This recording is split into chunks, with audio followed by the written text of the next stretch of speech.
And I'm just not trying to deal with humidity right now. Like, I'm not trying to sweat because no. Hello everyone in this YouTube world. I have something very special to talk about with y'all today, and I will be taking you back to the summer of 2006. A night of premieres where That's So Raven, The Sweet Life of Zack and Cody, and Hannah Montana all came together for That's So Sweet Life of Hannah Montana. Yes, that is a mouthful. Disney Channel was such a big part of my childhood. It was the only place where I felt comfortable expressing myself. So let's go ahead and break down this iconic set of episodes. So there are timestamps on the screen currently, so you can skip around.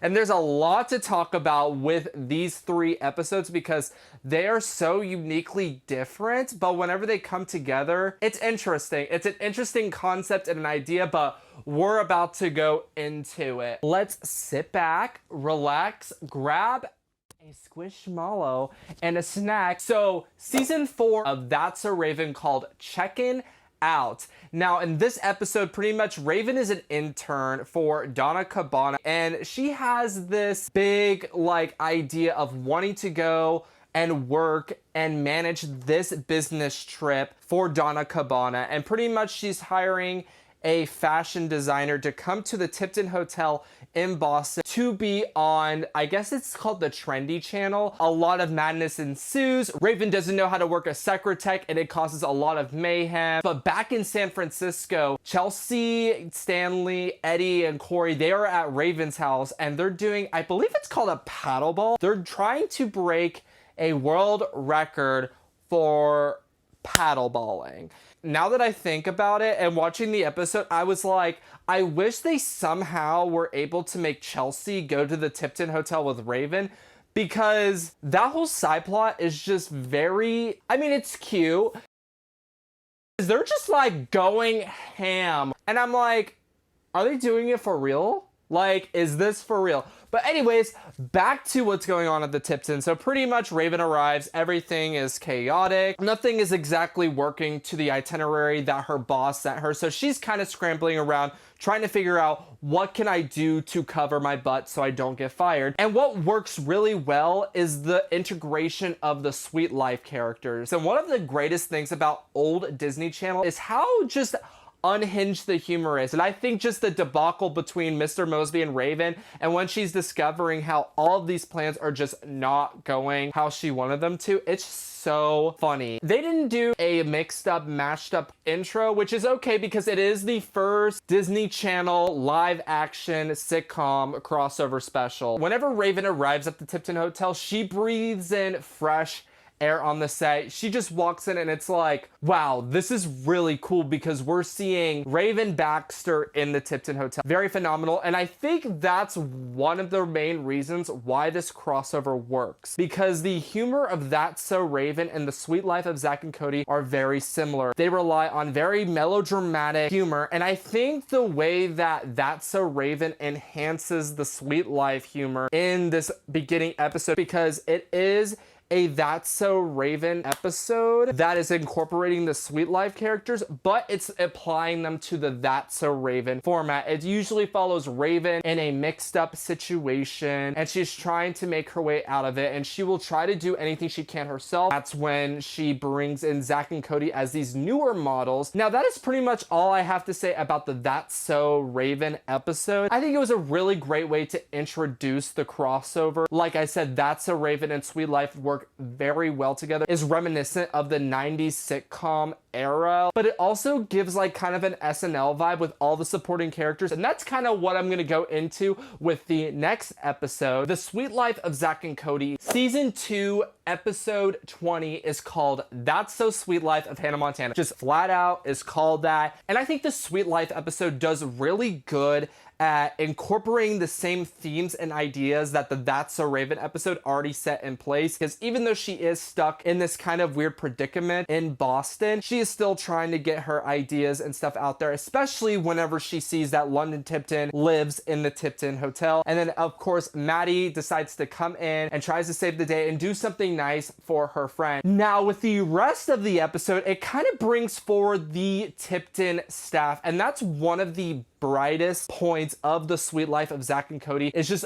all the side characters. There's also this other side plot that Raven also causes where she has a vision that someone at Carrie's birthday party is going to get hurt or is gonna fall or something. She just knows something bad is gonna happen, and Cody gets paranoid to the extreme. Like, that boy was stressed out. Like, he was fighting for his life based on someone's, well, I guess he's referring to it as a premonition. I think what's really funny about the moment that Raven had her vision is the way they have Zack and Cody react to it, because Cody just looks at her and she's just like looks at the camera like,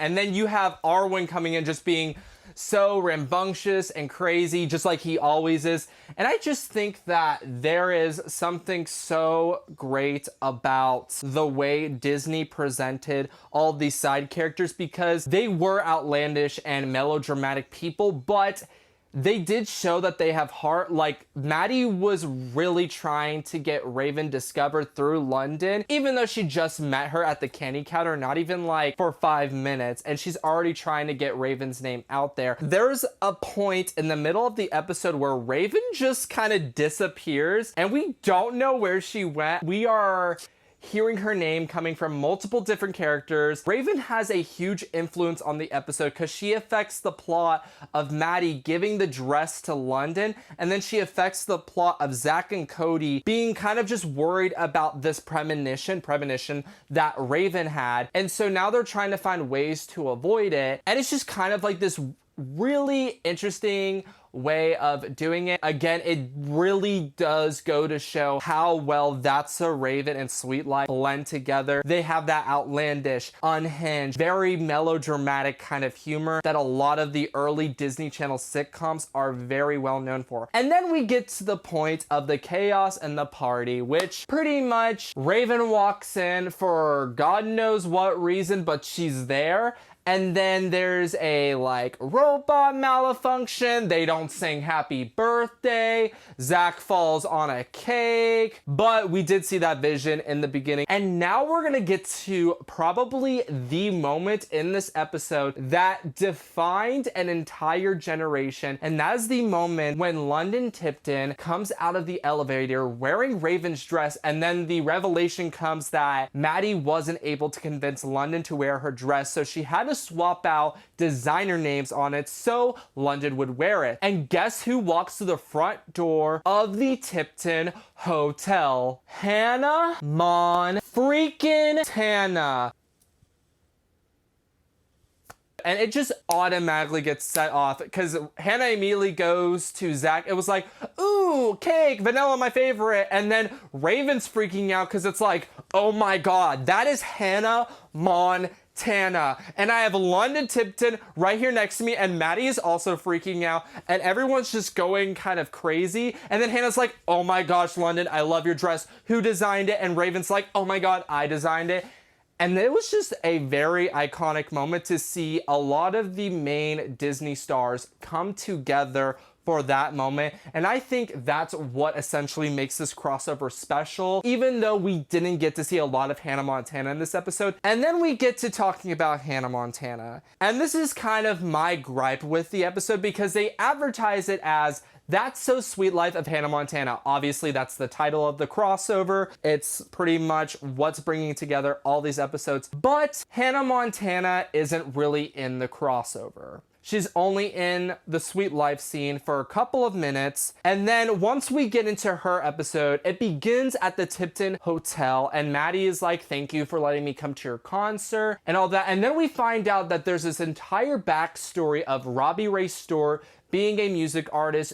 And, you know, at first, Miley and Jackson are really happy. They really want to see their dad happy. Miley knows what it's like to be in the spotlight, and she knows how much her dad loved it because they were able to go through old tapes and music to reminisce on it. There is nothing that is connecting this episode really to the other two episodes besides the fact that Maddie appears at the beginning of the episode and the very end of the episode. Other than that, this is just pretty much a standalone Hannah Montana episode. And I have a little bit of a theory, so we're gonna do a little theory time. Now, I believe that the That's So Raven and Sweet Life of Zack and Cody episodes already had those planned out. I think they were like, we're gonna try to do a crossover special between That's So Raven and the Sweet Life of Zack and Cody. And that works very well. Then we get to the point where we talk about Hannah Montana. And this crossover came out whenever Hannah Montana was very early on in its career. And now this was the 12th episode of the first season, which means Hannah Montana was very new. And I believe Disney Channel was just trying to tack on the fact that this is a new show that they were wanting to promote. So how do they do that? Oh wow, we're actually doing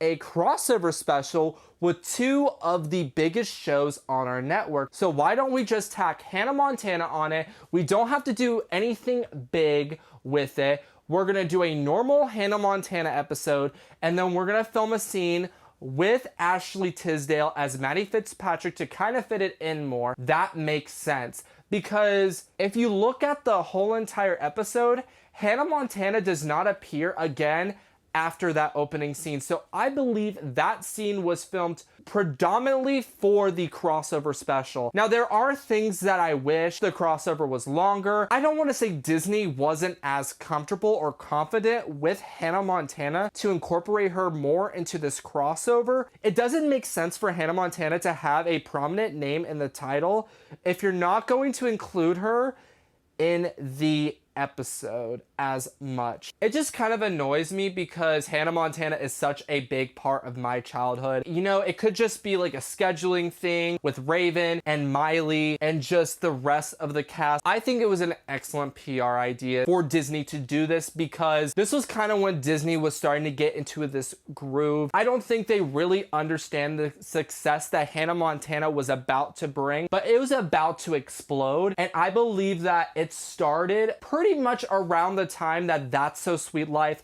of Hannah Montana came around. This trilogy of episodes really emphasizes how great Disney was because Raven is at her fullest. The Sweet Life is at its fullest. We get a really nice kind of origin to Hannah Montana. We kind of just start with the basics, and I think it worked really well. And with that, I will say that I have to give this crossover a rating of 9 out of 10. And the only reason why it's not perfect is because of the incorporation of Hannah Montana. I think if they incorporated her more into the Sweet Life episode and had more to do with the plot of the entire crossover itself, it would be a perfect special. And I just wanted to say one interesting fact, and this I found out years ago. Hannah Montana was originally a spin-off of That's So Raven. And let me explain. There was an episode of That's So Raven where Corey was a guest star on a very popular TV show that starred,